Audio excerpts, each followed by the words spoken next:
La Esports Nations Cup confirma 16 videojuegos oficiales con finales en Riyadh y un modelo de selecciones nacionales que impacta el calendario global de los esports. Esports Flash. Vamos a explicar qué cambió hoy y por qué esto afecta a jugadores, clubes y ligas. Hoy te cuento esports por países. La Copa de Naciones, la Esports Nations Cup. Soy Félix Riaño y te doy la bienvenida a eSports Flash, spin-off del podcast El siglo XXI es hoy. eSports Flash es el primer podcast de noticias de deportes electrónicos. eSports Flash.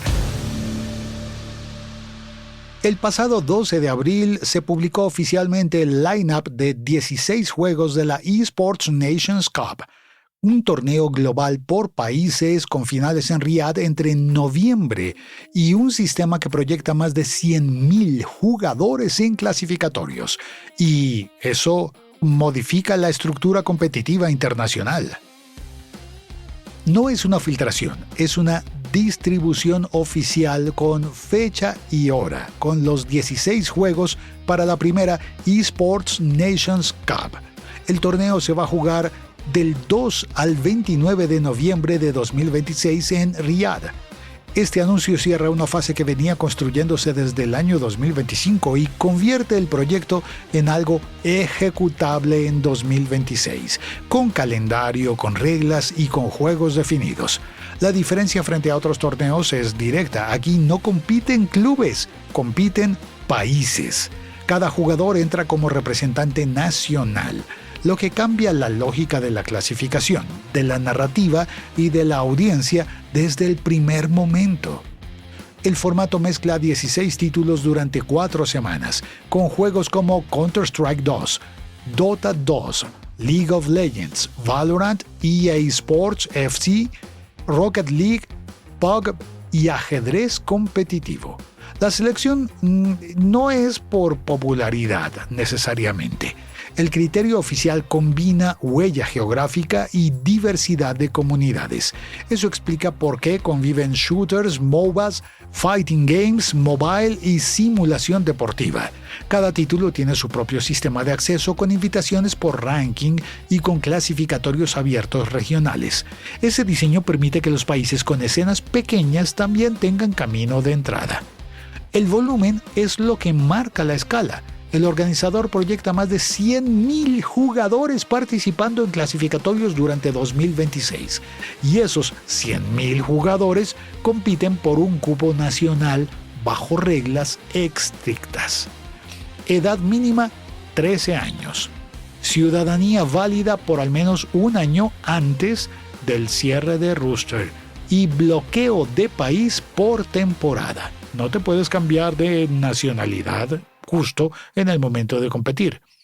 El deadline final de roosters está fijado para el 30 de abril de 2026 y este punto introduce presión inmediata en federaciones y managers nacionales, porque el tiempo para armar las selecciones es muy corto y las decisiones de ahora mismo afectan a todo el año competitivo. Aquí aparece la primera tensión real.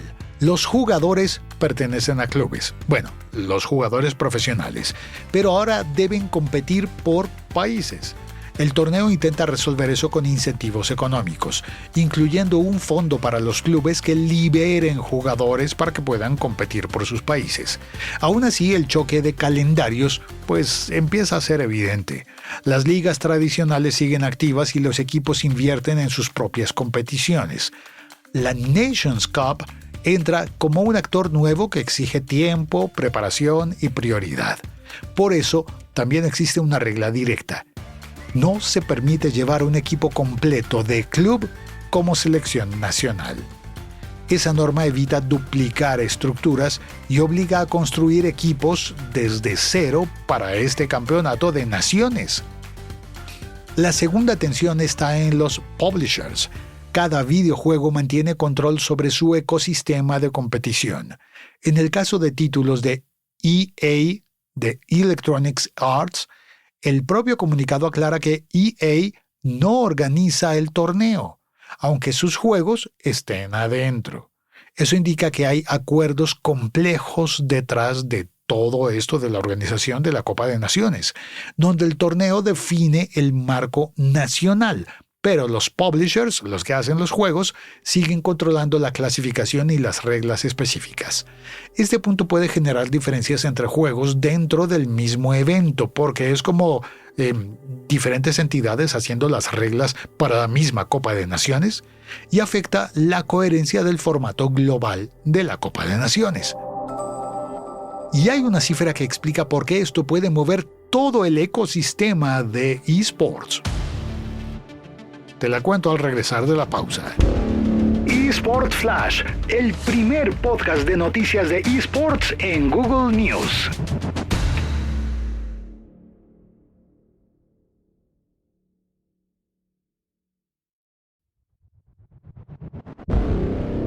El torneo arranca con una inversión total de $45 millones para esta Copa de Naciones eSports.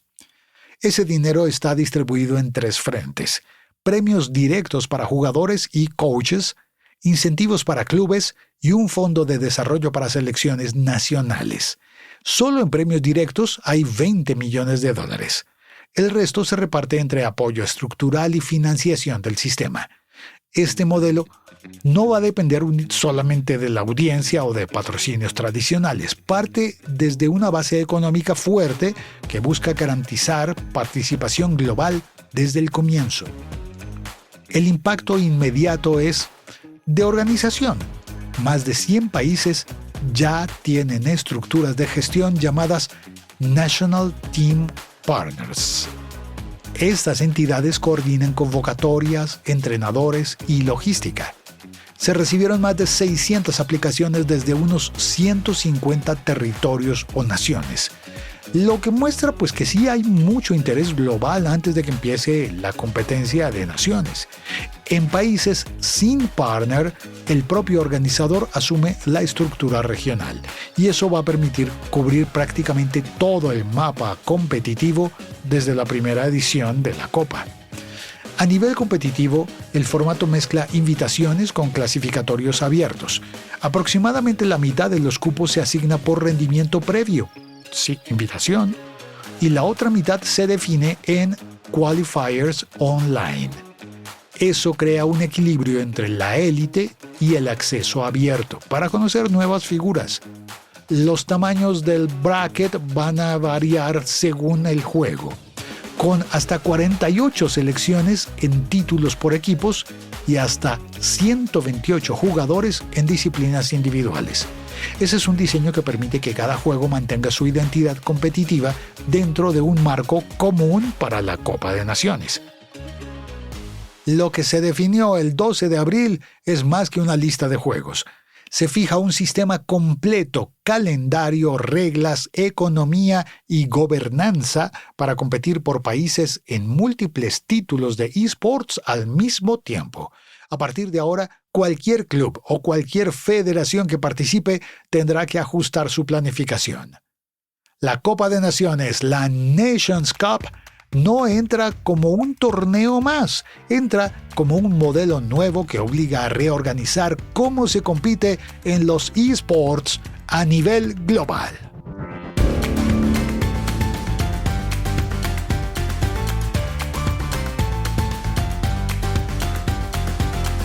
Gracias por acompañarnos. Este ha sido eSports Flash.